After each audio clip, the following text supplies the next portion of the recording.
स्वामी, इतना व्यस्त तो मैंने आपको पहले कभी नहीं देखा स्वामी। भाग्य लेख लिखना तो आपका नित्य का कार्य है, परंतु आज किसका भाग्य लिख रहे हैं आप, जो आप स्वयं अपने ही लिखे में खो गए? आपको जो कष्ट हुआ उसके लिए मैं क्षमा चाहता हूं देवी, किंतु आपने सत्य ही कहा कि मैं स्वयं अपने लिखे में ही खोसा गया था। उसी का तो कारण जानना चाहती हूँ मैं। आज किसका भाग्य लिख रहे हैं आप? हे देवी, धरती पर 3 नारियां पुत्रों को जन्म देने वाली हैं। मुझे भाग्य तो समस्त पुत्रों का लिखना था, परंतु उसमें से एक अर्थात कौशल्या पुत्र का भाग्य रचते रचते मैं स्वयं आनंद विभोर होकर उसमें खो गया। हे देवी, कौशल्या पुत्र राम मानव रूप में वो देवता होगा जो मानव के परस्पर संबंधों का उदाहरण प्रस्तुत करेगा, ऐसा उदाहरण जो पहले किसी ने प्रस्तुत नहीं किया। हां देवी, मानव संबंधों की ऐसी परिभाषा, ऐसी व्याख्या जो युगों युगों तक मानवता का मार्गदर्शन करती रहेगी।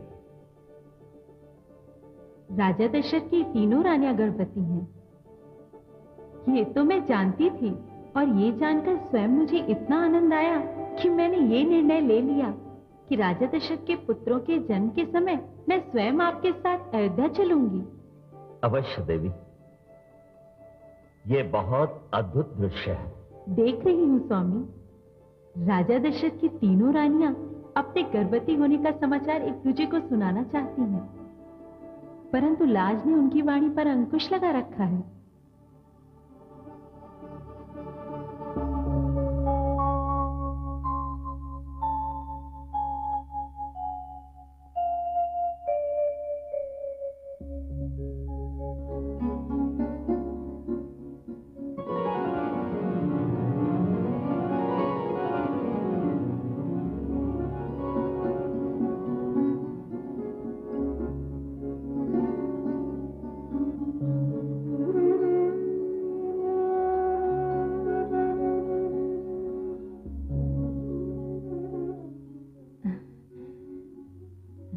मैं समझ गई दीदी, दीप जलाने का अर्थ क्या है।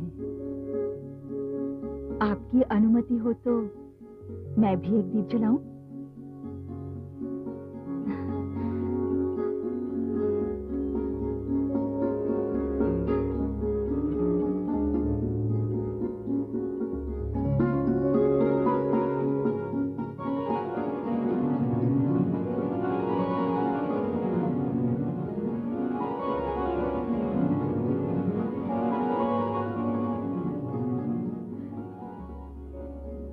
महाराज के भवन को प्रकाशमय बनाने में मैं भी अपना योगदान देना चाहती हूँ।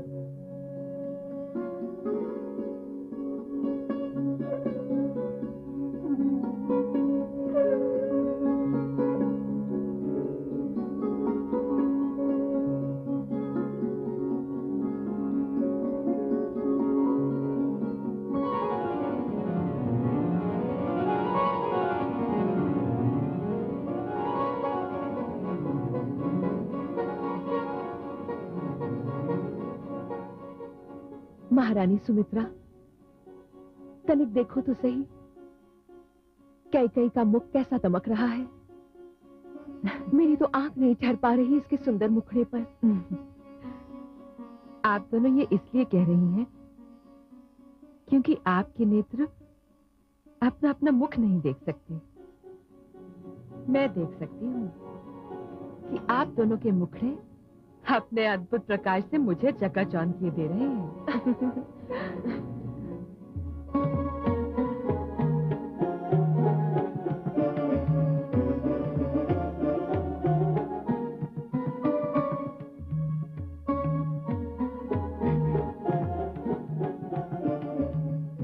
दीपक तो इस भवन में हर रात्र प्रज्वलित होते हैं, किंतु आज आप तीनों के दमकते मुखमंडल देखकर तो लगता है कि इन दीपकों की कोई आवश्यकता ही नहीं।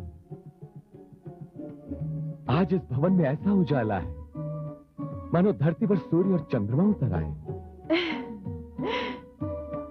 महाराज, यदि नहीं उतरे तो उतरने वाले हैं। आपकी तीनों रानियां ऐसे सुपुत्रों को जन्म देने वाली हैं जो इस धरती पर सूर्य और चंद्रमा के समान होंगे।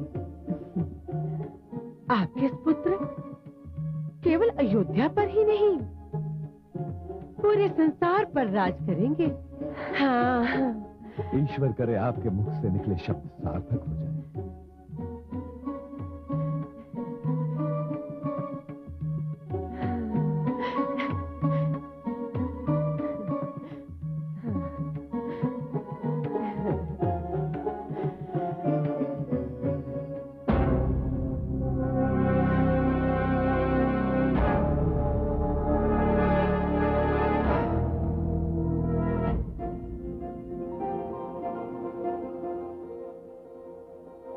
कमल नयन, आपको इतना आनंद विभोर मैंने पहले कभी नहीं देखा।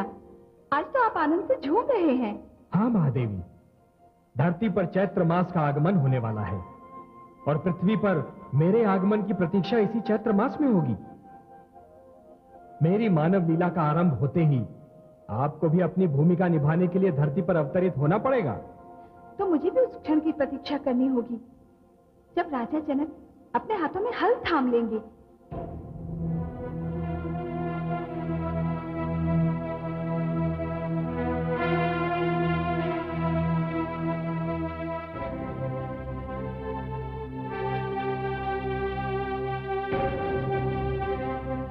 प्रणाम राजगुरु। आयुष्मान भव। विराजिए।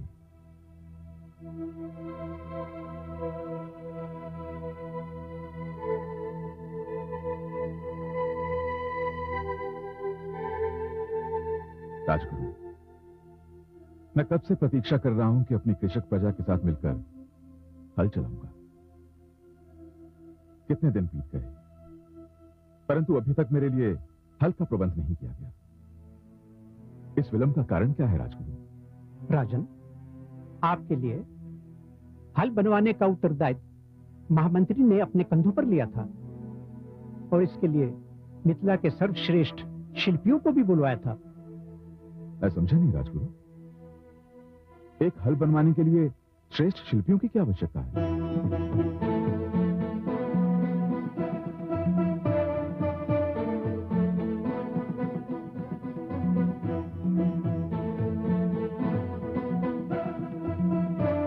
मिथिला नरेश की जय हो।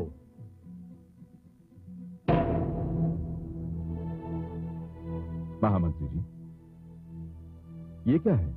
हल बनवाने में जो विलंब हुआ महाराज, उसके लिए मैं क्षमा चाहता हूँ।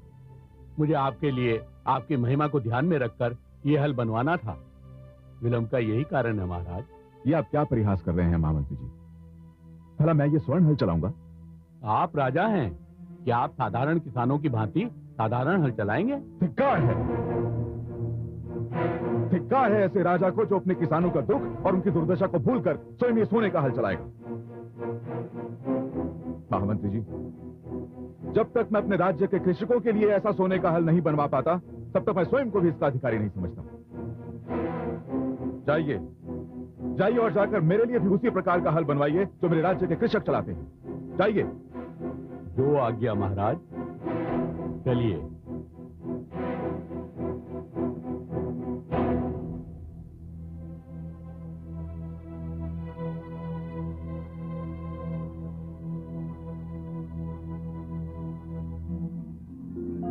देखा आपने महादेवी, देखा आपने प्रजापालक राजा जनक को? उन्हें अपनी प्रजा के सुख दुख का कितना ध्यान है। इसी कारण तो उन्हें जनक अर्थात पिता कहा जाता है। हर राजा को ऐसा ही होना चाहिए महादेवी। जो राजा स्वयं को प्रजा के सुख दुख से दूर रखते हैं, प्रजा की समस्याओं को अपनी समस्याएं नहीं समझते, उन्हें धिक्कार है। ये तो मेरे लिए बड़े गौरव का विषय है कि मिथिला नरेश मेरे भी जनक होंगे। महादेवी, उनके घर में जन्म लेकर आप उनका गौरव बढ़ाएंगी। देखिए महादेवी, धरती पर चैत्र की बयार लहरा रही है। शुक्ल पक्ष की बेला है। मुझे अनुमति दीजिए महादेवी, मुझे अनुमति दीजिए। अभी तो मुझे समस्त देवलोक का भ्रमण करके एक एक देव से विदा लेनी है।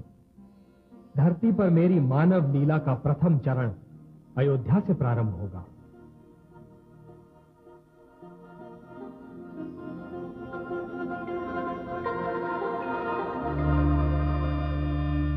नारायण नारायण। हे लक्ष्मीपति, मैं पृथ्वी पर आपकी यात्रा का अभिनंदन करता हूं। आपने सिद्ध कर दिया कि आपको धरती और मानव के कल्याण की कितनी चिंता रहती है। हे जगदीश्वर, पृथ्वी वाले अज्ञान के अंधकार में आपको भूल सकते हैं, किंतु आप पृथ्वी को दिया हुआ अपना वचन नहीं भूल सकते। ओम पूर्णमदः पूर्णमिदं पूर्णात् पूर्णमुदच्यते पूर्णस्य पूर्णमादाय पूर्णमेवावशिष्यते।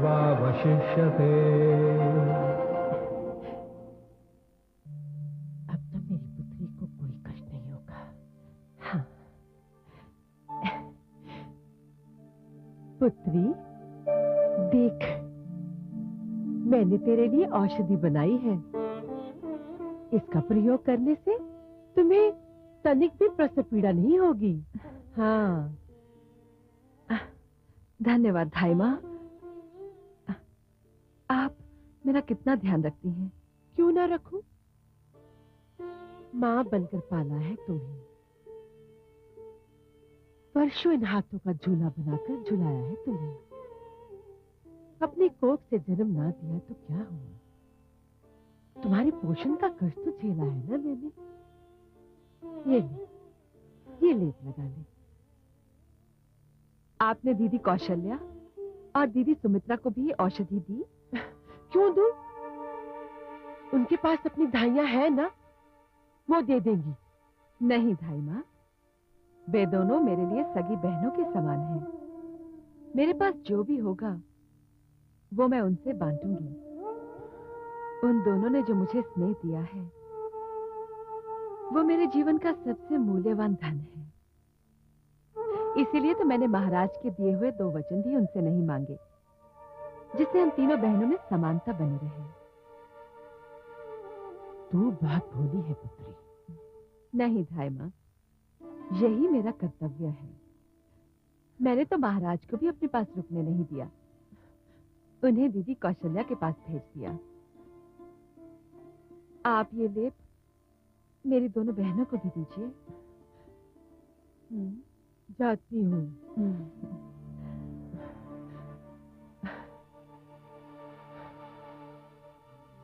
तो निरी मूर्ख है पुत्री, परंतु मैं तुझे पटरानी बनाकर ही छोड़ूंगी।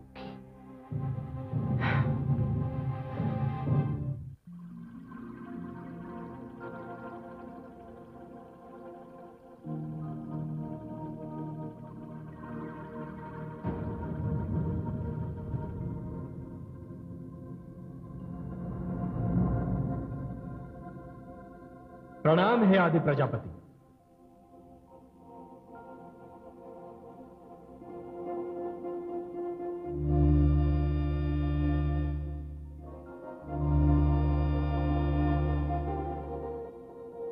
आपके जाने से पृथ्वी का अवश्य कल्याण होगा, किंतु हमारे देवलोक सूने हो जाएंगे।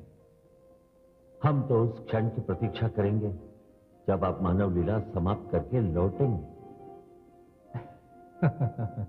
हे ब्रह्मा, धरती पर जन्म लेने का आनंद ही कुछ और है। जो कार्य मैं वामन अवतार लेकर पूरा नहीं कर सका, उसे इस अवतार में अवश्य पूरा करूंगा। यह मेरा पूर्ण मानव अवतार है, जिस मानव का स्वयं आपने निर्माण किया है आदि प्रजापति। उस मानव के जीवन के लिए आदर्शों और मूल्यों का निर्माण करने में जा रहा हूं।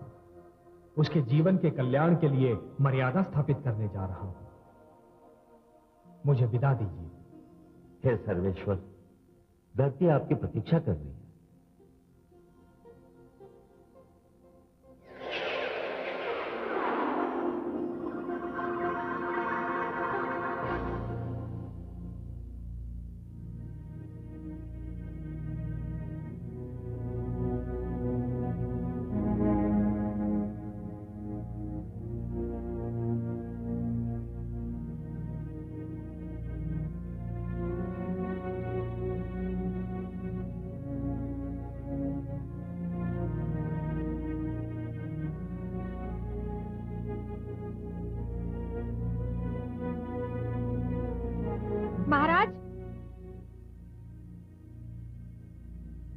जय हो। तीनों रानियों को प्रसव पीड़ा आरंभ हो रही है। बधाई हो महाराज, बधाई हो। बधाई हो महाराज, बधाई हो। अभी कुछ समय पूर्व ही जब मैं अपने आश्रम से आपके भवन की ओर आ रहा था तो मैंने एक अद्भुत दृश्य देखा। मलय पवन डोलने लगा, उपवन में फूल खिलने लगे और मुरझाए हुए फूल भी निखरने लगे। अयोध्या के सारे उद्यान लहलहा उठे, आकाश मुस्कुराने लगा और सरयू की लहरें गीत गाने लगी। महाराज, राजन, ऐसा प्रतीत होता है जैसे आपकी रानियां संतान को नहीं, इतिहास को जन्म देने वाली है। इस समय तो मेरी केवल एक ही चिंता है गुरुदेव, कि जो होना है वो कुशलता पूर्वक हो जाए, शिशुओं और माताओं को कोई कष्ट ना हो और वे स्वस्थ रहें। तथास्तु, ऐसा ही होगा महाराज।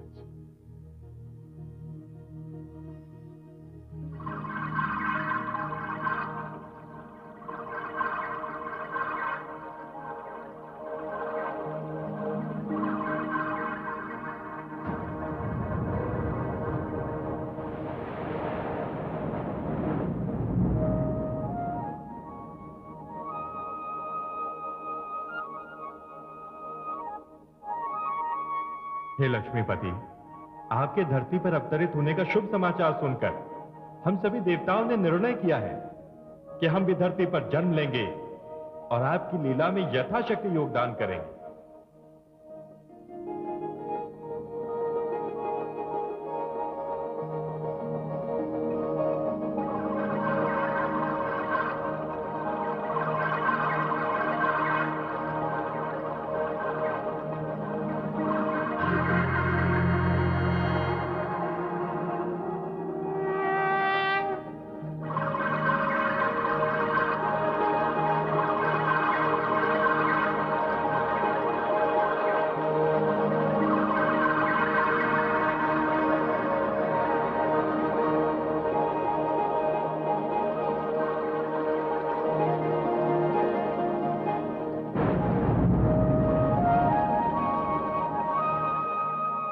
प्रणाम श्रीहरि।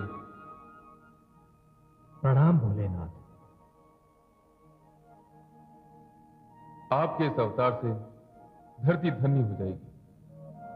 सारी अयोध्या नगरी पुष्पों से महक रही है, दीपों से जगमगा रही है।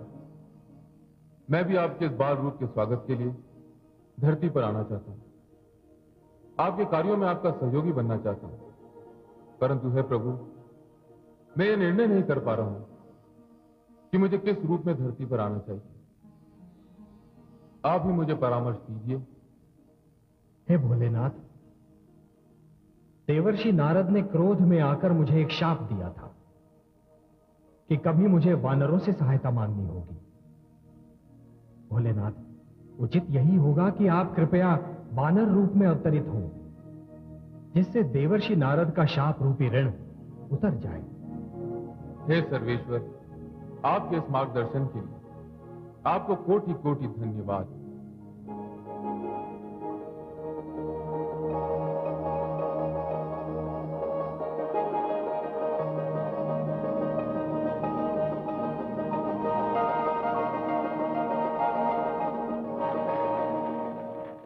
ओम भूर्भुवस्वः तत्सवितुर्वरेण्यं भर्गो देवस्य धीमहि धियो यो न प्रचोदयात्। ओम भूर्भुवस्वः तत्सवितुर्वरेण्यं भर्गो देवस्य धीमहि।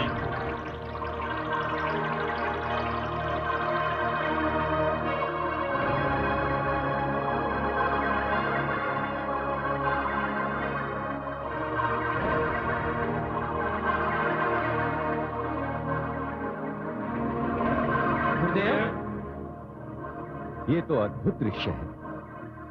ये कैसा चमत्कार है। धरतीवासियों की पुकार सुन ली गई है। ईश्वर धरती पर आ रहे हैं। आओ, उनके आगमन का स्वागत करें। शांताकारं भुजगशयनं पद्मनाभं सुरेशं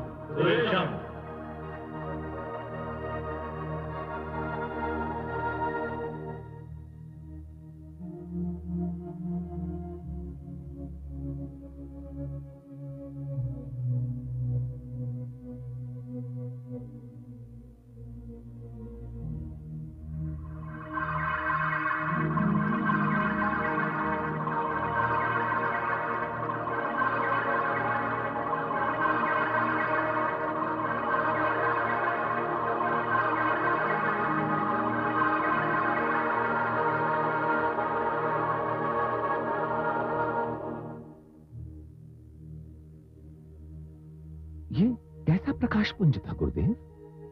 आप लोगों ने देखा? हाँ हाँ महाराज, यह प्रकाश पुंज हमने भी देखा। राजन, ये तो शुभ संकेत है। आपके भवन में कोई महान आत्मा पधारी है। महाराज की जय हो, महाराज की जय हो। महाराज, पूरी अयोध्या नगरी आश्चर्यचकित है। सारे नगर ने आकाश मार्ग से एक बाल रूपी प्रकाश को राजभवन की ओर आते देखा है। पूरे आकाश में सुंदर सुंदर रंग दिखाई दे रहे थे और सारे नगरवासी महाराज के आंगन में संतान की किलकारी गूंजने की प्रार्थना कर रहे हैं। मात्र नगरवासियों को ही नहीं राजन, अभी तो पूरे संसार को एक शुभ समाचार मिलने वाला है। अयोध्या वासियों से कहा जाए कि वो उत्सव की तैयारियां करें। जो आज्ञा महाराज।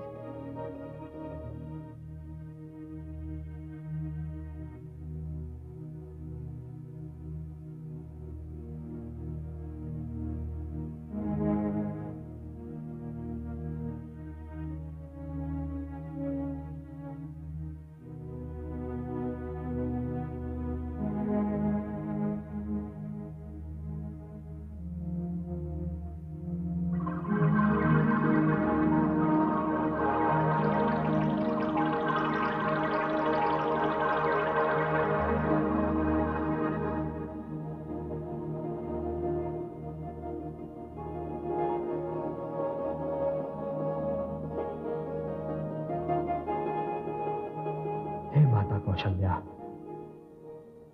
यह मेरा परम सौभाग्य है कि मैं आप जैसी देवी की कोख से जन्म लेने वाला हूं। मैं मानव कल्याण हेतु धरती पर अवतरित हो रहा हूं माता, और आज मेरे हर्ष की कोई सीमा नहीं है। हे माता, ये तो आप स्वयं नहीं जानती कि आप देवी शतरूपा का अवतार है और मेरे पिताश्री स्वयं मनु हैं, जो इस बार महाराज दशरथ बनकर अवतरित हुए हैं। हे माता, मैं इस पृथ्वीलोक के प्रथम पुरुष और प्रथम नारी के घर जन्म ले रहा हूं और आपकी ममता और स्नेह के लिए तरस रहा हूं। हे माता कौशल्या, मैं आप दोनों के पुत्र के रूप में एक आदर्श पुत्र का उदाहरण स्थापित करूंगा और मर्यादा पुरुषोत्तम कहलाऊंगा। मेरा प्रणाम स्वीकार कीजिए माता।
जय हो महाराज।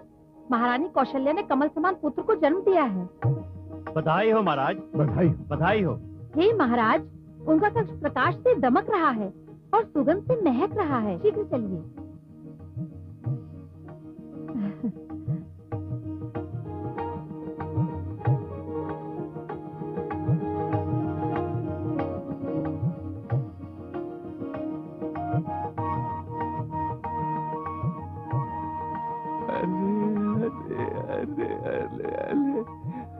मेरा पुत्र, मेरा नन्हा मुन्ना प्यारा सा पुत्र, मेरे लाल, मेरी आंखों का तारा, मुझे पिताश्री कहकर पुकारने वाला मेरा पुत्र आ गया तू।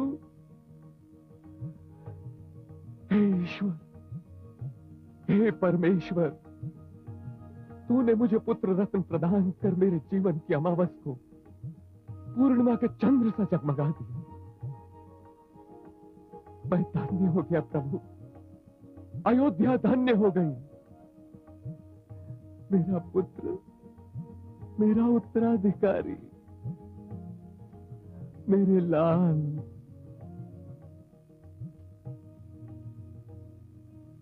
भय प्रगट कृपाला, दीन दयाला, कौशल्या हितकारी,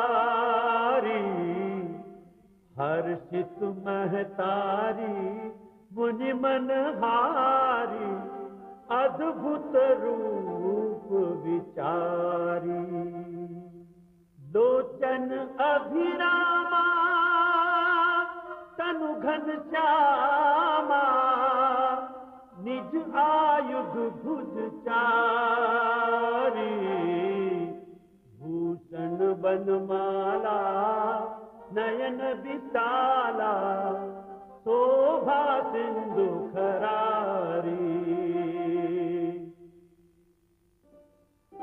प्रिय, देखिए तो हमारा पुत्र कितना सुंदर है।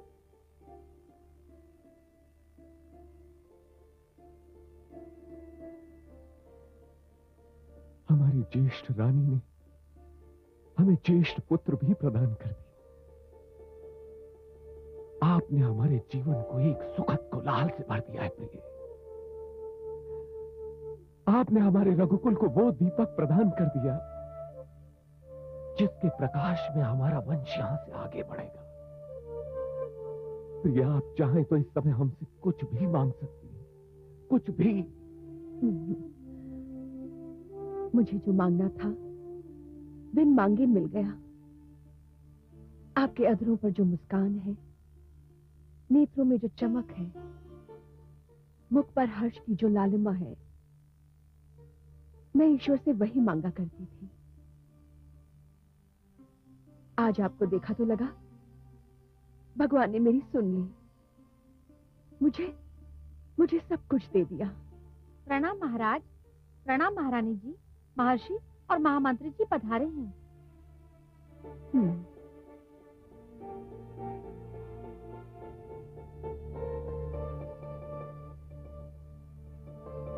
आइए गुरुदेव, आइए। प्रणाम गुरुदेव। सौभाग्यवती। मैं धन्य हुआ। राजन, इस बालक में मुझे यश, तेज, वीरता, धैर्य और मर्यादा की प्रतिष्ठा तथा चरित्र की महानता का बाल रूप दिखाई दे रहा है। अब मुझे ज्ञात हुआ कि अयोध्या में अचानक ही वसंत क्यों छा गया था।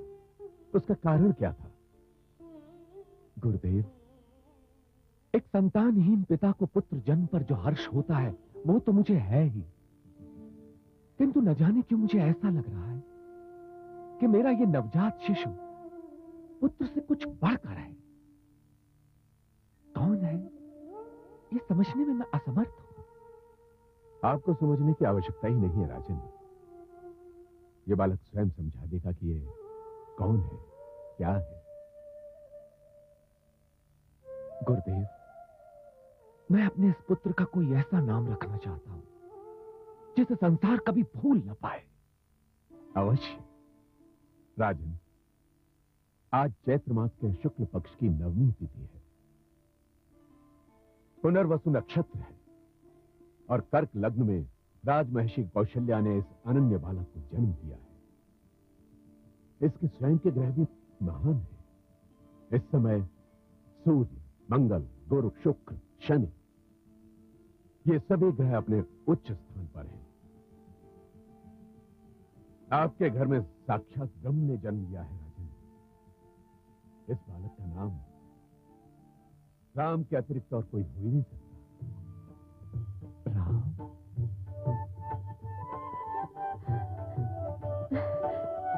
राम। राम।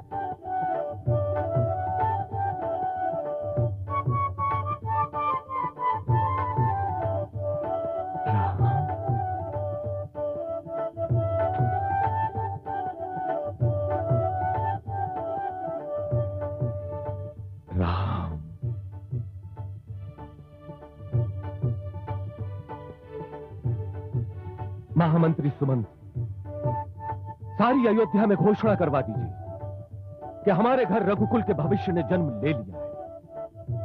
अयोध्या के भावी नरेश ने जन्म ले लिया है। राम ने जन्म ले लिया है।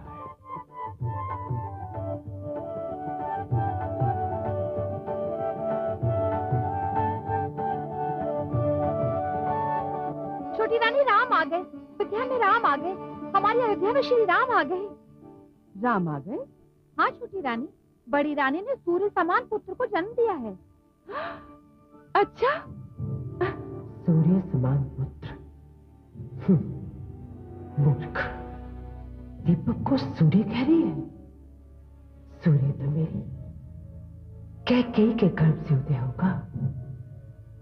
उसने उदय होने में विलंब अवश्य कर दिया है, पर जब वो निकलेगा तो सारे दीपक उसके प्रकाश के आगे मंद पड़ जाएंगे।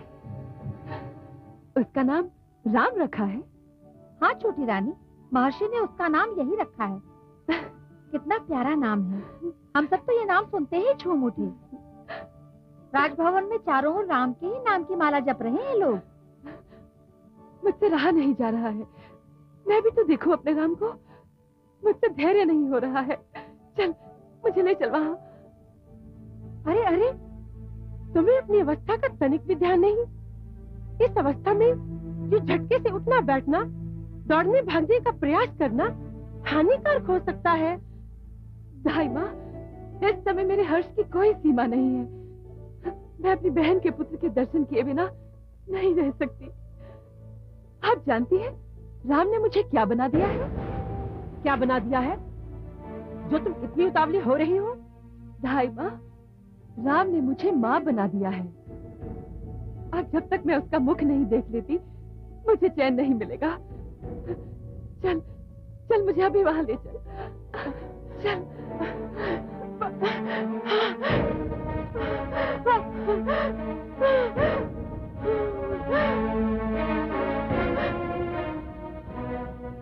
हे ईश्वर, तूने एक बार फिर मेरी प्रार्थना अनसुनी कर दी। मैं तेरे आगे कितना गिड़गिड़ाई कि सबसे पहले संतान मेरे पुत्र को ही देना, किंतु हर समय तुम मेरी प्रार्थना सुनते समय ही बहरा क्यों हो जाता है? परंतु मेरा नाम भी मंत्र है, मंत्र। मैं अपनी पुत्री को इस राजभवन में सर्वश्रेष्ठ स्थान दिलाए बिना हार नहीं मानूंगी। और एक दिन मैं ये करके दिखाऊंगी।